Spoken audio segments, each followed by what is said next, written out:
ល្បីនៃជាណាចក្រកម្ពុជា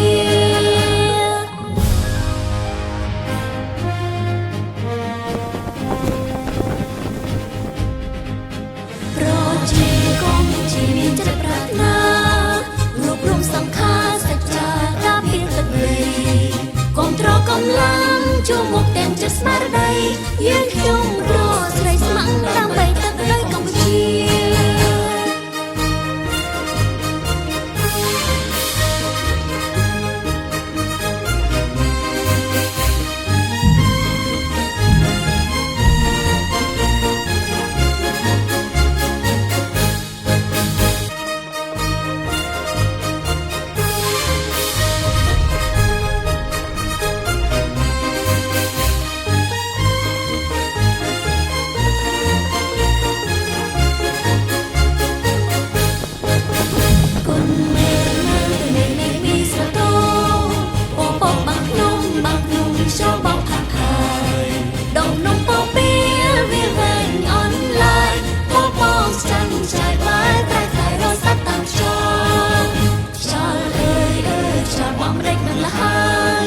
កម្លាំងកោស្បាយកាន់តែរวยភ្លេចអ្នកស្មារតី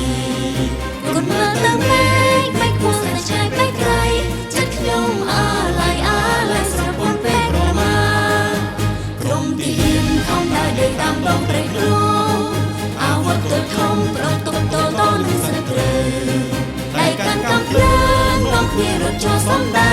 ពត់ខ្មាំងអីលើត្រូវតែយើងដណ្ដើមយកជ័យនេះបានមកពីទឹកចិត្តហាន់ខ្លា